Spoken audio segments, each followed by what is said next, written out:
काय झालं वीरू? त्या नानांच्या पोराच्या नोकरीचं काम झालं का?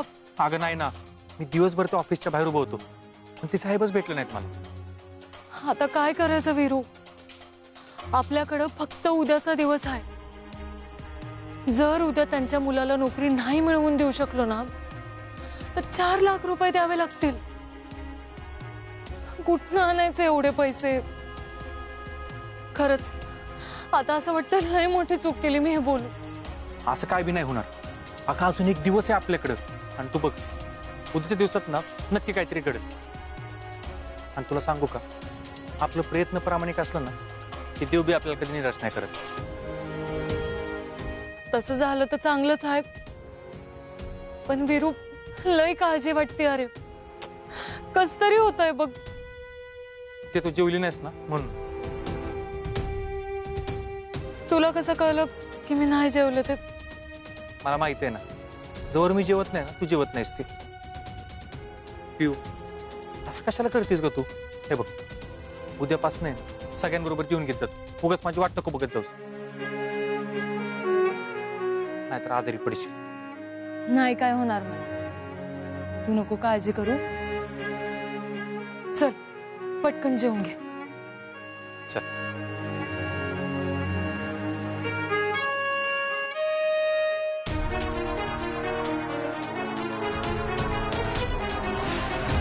पिऊ, हे पिऊ, पिऊ, हे पिऊ, काय झालं पिऊ? पिऊ उठ ना पिऊ, हे पिऊ। काय झालं चव्हाण? आज वीरू आला होता का ऑफिसला? हो का की साहेब, आला होता की। काम आहे म्हणून लय मागा लागला होता। आपण वेळ ऐकून घेतलं नाही त्याचं, बाहेर तात्काळ ठेवला आणि तिथंच घरी पिटाळला। अगदी तुम्ही सांगितलं तसं केलं बघा सगळं। तुमचा प्लॅन सक्सेसफुल झाला। व्हायलाच पाहिजे। तुम्हाला माहिती आहे ना चव्हाण, मला हार झालेली आवडत नाही। काकी आज हाकललं मी वीरूला, पण उद्याचं काय? उद्या तू परत आल्यावर काय करायचं? त्याला रोज रोज एकच कारण देऊन मी टाळू शकत नाही। एवढंच ना? मग तुम्ही कारण बदला, सुट्टी घ्या उद्या, म्हणजे तो ऑफिसला आला ना तरी फरक नाही पडणार। अहो अशी कशी सुट्टी घ्यायची? झेडपीची कितीतरी कामं पेंडिंग आहेत, ती मार्गी लावायची आहेत। चव्हाण तुम्ही तुमच्या कामाचं मला नका सांगू। अहो मी अध्यक्ष असताना बाकीची माणसं कधीतरी सुट्टी घ्यायची आणि तुम्ही कधीतरी ऑफिसला येत होता, त्यामुळं मला तुमची कारणं नकोत। तेव्हा उद्या मुकाट्यानं घरीच थांबा आणि बाहेर लोकांना सांगा साहेब मुंबईला किंवा दिल्लीला गेलेत म्हणून, म्हणजे वीरू हुडकत बसायचा नाही। आणि काही झालं तरी उद्या त्या वीरूचं काम झालं नाही पाहिजे ही डोक्यात फिट्ट करून ठेवायचं। तुम्ही काळजी करू नका काकी, तुमचं काम होणार। व्हायलाच पाहिजे। आणि ऐका, हे बाहेर कुणाला कळता कामा नाही। आपण शेतकऱ्याचा एवढा घोटाळा केला, कुणाला कळला तेव्हा? त्या घोटाळ्याचा विषय आता मध्येच कशाला काढला? काय गरज होती पुरलेली मडी उकरून काढायची? तुम्हाला सांगितलंय ना तेवढं आणि तसंच करा। तुमचं जास्त डोकं नका चालू। होय काकी। आता बघूच उद्या पण हे दोघं कसं काम करतात। उद्या पण त्यांच्यावरनं नाही घाणा फिरवला ना तर नावाची कांचन सूर्यवंशी नाही।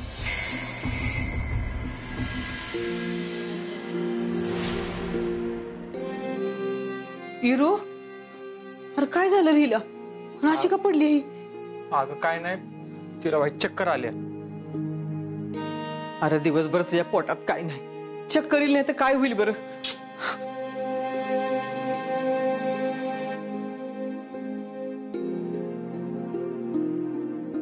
पियू, ए बाळा डोळ उघड पुरी।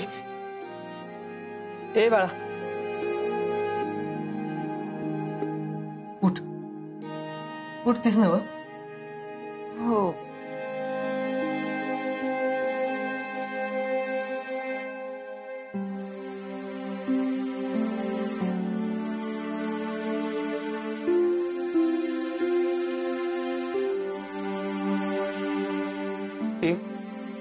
बरं वाटतंय ना? हा होय, मी तुला जेवायला घेऊन येते। अगं 2 घास पोटात गेलं ना म्हणजे मग तुला बरं वाटेल। हा आलीच मी. पिऊ ठीक आहेस ना आता?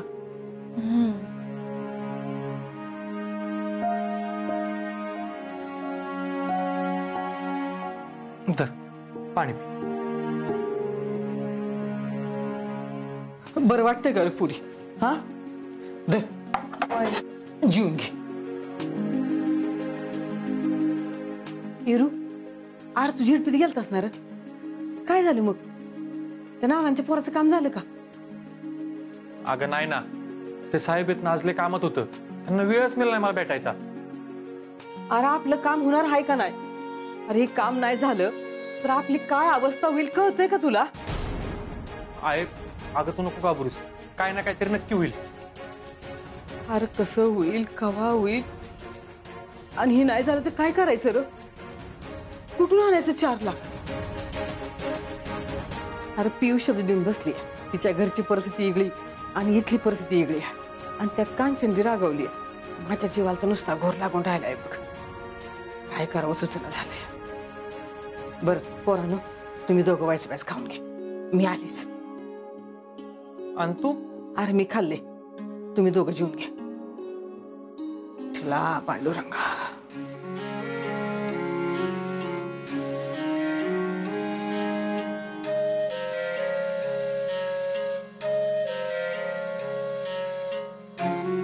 पिऊ अगं तू नको घाबरूस, ठीक आहे. अगं आईचं काळीच आहे ती. लेकरं अडचणीत असली ना की तिचा जीव घाबरा होणारच. आणि तिने दादांना शब्द त्यांना बघितले आणि दादांनी सगळे शब्द पाळल्यात, त्यामुळे तिला तीच भीती वाटते की आपल्याकडून शब्द नीट पाळला जाईल ना. वीरू, मी शब्द देण्याआधी विचार करायला पाहिजे होता. भावनेच्या भरात असं वाहून नव्हतं जायला पाहिजे. ऐक ना, आपण एक काम करूयात का? उद्या जाऊन नानांची आणि काकींची माफी मागू, आणि आई म्हणतात तसा आईशा इथंच थांबू. वीरू हे बघ, माझ्या चुकीमुळे ना उगाच कसलाच त्रास नको आपल्याला. अगं काय बी काय बोलतेस तू? आणि असं खचून कसं चालेल बरं? आपलं ठरलंय ना, एकमेकाची साथ कधीच सोडायची नाही. आणि किती जरी अडचणी आल्या ना तरी एकत्रच राहून त्याला सामोरं जायचंय. पिऊ शब्द तू दिलाय, पण तो पूर्ण मी करणार. वीरू पण आता पण नाही बिन नाही. हे बघ, तू पहिलं खाऊन घे बरं. एक गोष्ट लक्षात ठेव, दादांनी आजवर सगळे शब्द पाळले आणि मी त्यांचाच मुलगा आहे. हे शब्द मी पाळणारच. बोललो तर बोललो.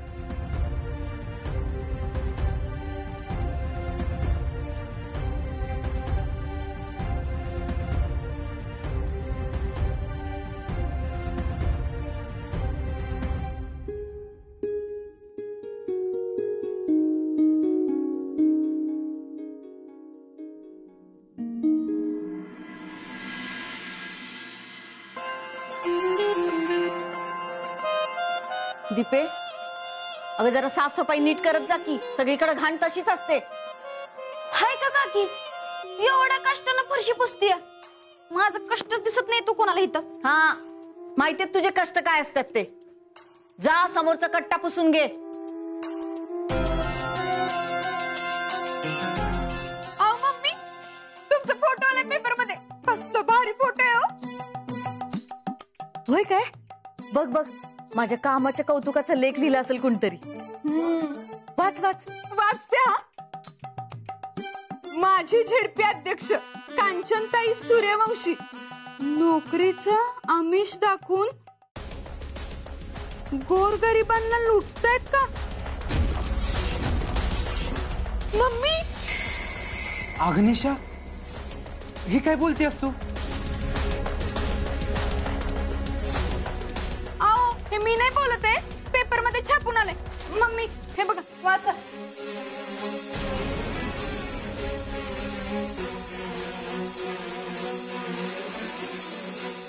कांचन सूर्यवंशी आधीपासूनच खूप घोटाळेबाज आहेत. शेततळ्याच्या घोटाळ्याचा देखील त्यांच्यावर आरोप आहे.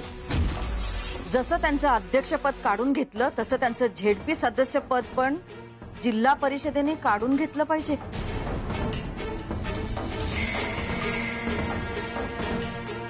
तसेच एक समिती नेमून या प्रकरणाबद्दल त्यांची कसून चौकशी पण करायला पाहिजे असं मत जगदीशराव अंकुशराव पाटील यांनी व्यक्त केलंय.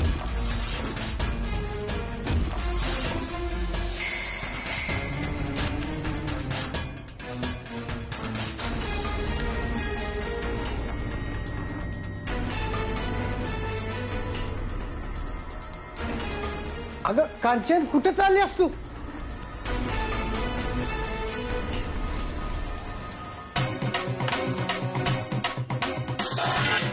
काय आहे काय आहे? काकी अहो, काय झालं? ही तुझ्या बायकोला विचार. तुझी बायको एवढ्या खालच्या पातळीवरचं राजकारण करल असं वाटलं नव्हतं. वाच, काय बातमी ती वाच.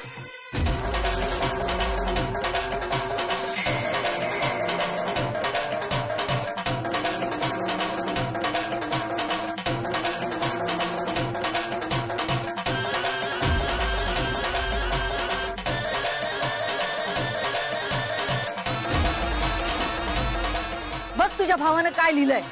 माजी झेडपी अध्यक्ष कांचन सूर्यवंशी नोकरीचं आमिष दाखवून गोरगरिबांना लुटतायत का?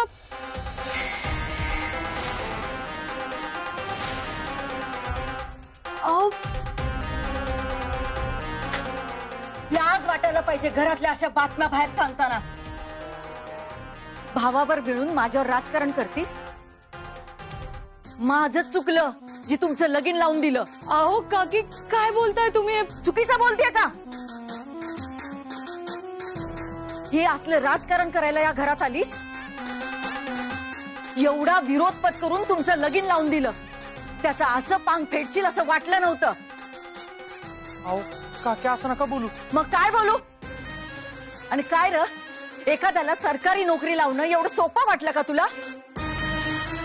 आणि समजा त्याला जर ही नोकरी नाही लागली तर कुठनं आणणार आहेस हे 4 लाख रुपये?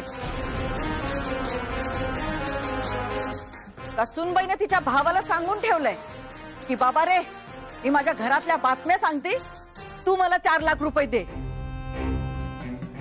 म्हणजे काय आहे, सगळीजण मिळून काकीची जी हाय नाही ती सगळी इज्जत घालवू.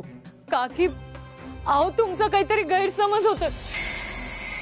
मी जग्गू दादाला ह्या घराबद्दल काहीच नाही सांगितलं. हे घर आता माझं आहे आणि ह्या घराची बेमानी मी कधीच नाही करणार. ए, तू आता किती बी बोललीस ना, तुझ्या या असल्या बोलण्याला मी भुलणार नाही. सुनबाई सुनबाई म्हणून लय डोक्यावर बसवलं तुला. पण आता हितनं पुढं तुला माझं खरं रूप कळल. हे डोक्यात फिट्ट करून ठेवायचं.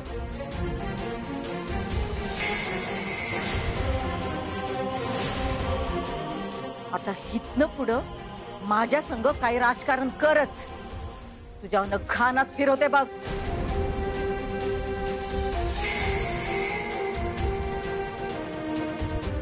अहो काकी,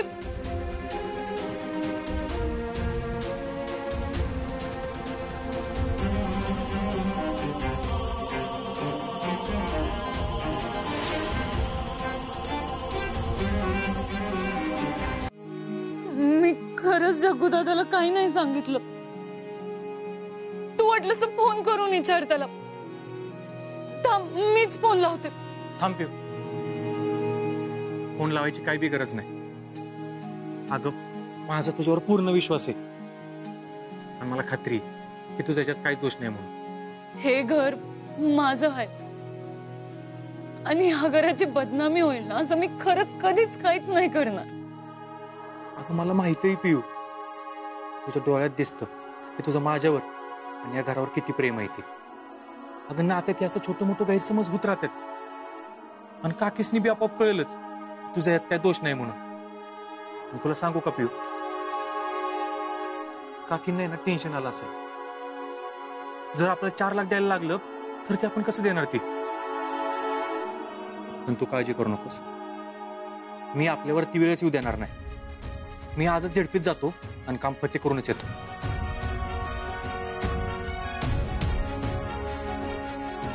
जाऊ.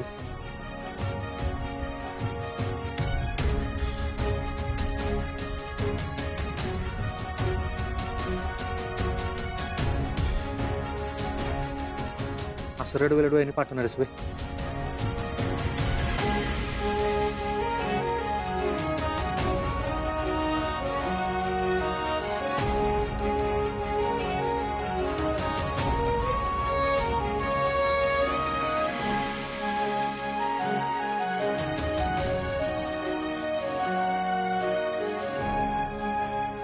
काम करूनच ये.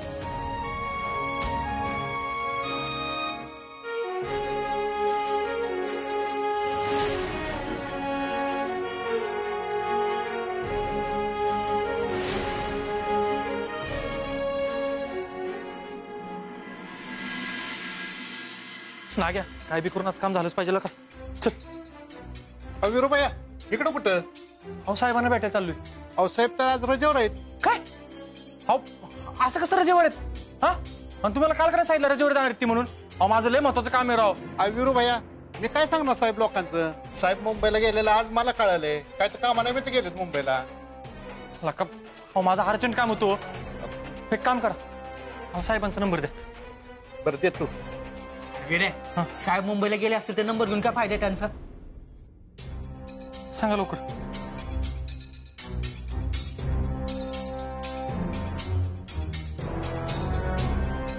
विरू भैया नंबर दिल्यावर कोण सांगू नका नाही तर माझी नोकरी जाईल. मी तर लोकांना नोकरी लावायला धडपडतोय आणि तुमची नोकरी कशाला घालवीन.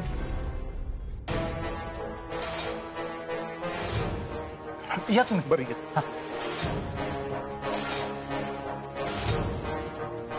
काय झालं? अरे नाही उचलं ते फोनला का. विराला काही मुद्दाम नसताना करत. काय सांगता येत नाही. नाग्या आता काहीतरी ऍक्शन घेतलीच पाहिजे का. आज जर सही झाली नाही ना तर ते नाना पाटोळे आपल्यावर कधीच विश्वास ठेवायचा नाही. आणि तुला तर माहिती आहे वीरूने एकदा शब्द दिला ना तर तो कधीच मोडत नाही. अरे विराला का पण ही साहेब लोक अशा ऑफिसला सुट्टी घेतात. फोन केला तर उचलत नाहीत. मग काम कशी होणार आहेत. ह्यांच्यावर यांना कुठल्या तरी मोठ्या माणसाचं प्रेशर असल्याशिवाय ना ही कामच करत नाहीत. नाग्या बरोबर तू यांचं तोंड उघडायला ना आता नाक दाबलंच पाहिजे. नाग्या वाईस प्रेशर टाकलं ना हे साहेब बघ मुंबईच्या अर्ध्या वाटत नाही ना परत येऊन सही करतोय की नाही. चल. कुठं? यांच्यावर प्रेशर टाकायला. आपल्या आजूबाजूच्या तरुणाईला नेमके कोणते प्रश्न आहेत, त्यांच्या अडचणी काय आहेत हे समजलं पाहिजे. त्याचा ते प्रश्न सोडवले नाही तरी चालतील पण त्याचा राजकारणात कसा वापर करून घ्यायचा ना हे बघितलं पाहिजे. त्यामुळे आजूबाजूच्या तरुणाईच्या प्रश्नावरती नेहमी लक्ष ठेवून राहावं. साहेब विरो भाई आलेत बाहेर. बोलवा त्यांना. आजूबाजूच्या आपल्या तरुणाईचे काय प्रश्न आहेत ना ते आपण लक्षात ठेवा. नमस्कार साहेब. अहो तुमच्याकडे महत्वाचं काम होतं. काहीच बोलू नका विरो, काहीच बोलू नका. तुम्ही पक्षाची अब्रू काढली तुम्ही. अब्रू हे काय लावलंय? कांचनताईनं म्हणाव इथं स्थानिक लेवलला आम्ही कशी तरी सत्ता टिकवून ठेवली आहे म्हणून तुम्ही हिंडताय फिरताय. तिथं राज्यात जनकल्याण पक्षाची सत्ता आहे. त्यांच्या लय डोळ्यावर याचाल ना तर तुमची कारकीर्द संपून जाईल आणि तुमच्या बरोबर माझी पण. आणि पक्षाची आबरू जाईल ती वेगळीच. साहेब असं काय बी होणार नाही. मी सांगतो ते काम केलं ना तर जनतेचं काम बी होईल आणि पक्षाची गेलेली प्रतिष्ठा बी भरून निघेल. ते कसं? साहेब ती नाना पाटोळे आहेत ना त्यांच्या मुलाला झडपीत कामाला लावायचे. त्यांना जर आपण कामाला लावलं ना तरी सगळं प्रकरण इथंच थांबल. आणि साहेब तर तुम्ही त्यात लक्ष घालायची गरज होती. ठीक आहे बघतो उद्या मी भेटतो त्यासनी. अहो आजच ते काम केलं असतं तर. आज नाही जमणार. आज बरीचशी काम आहे. उद्या बघू आपण ते. ठीक आहे चला मी सांगितलं लक्षात ठेवा तुम्ही. अहो साहेब साहेब तर म्हणलेत की काम उद्या करतो पण आज काम जर नाही झालं तर 4 लाख कुठून आणायचं.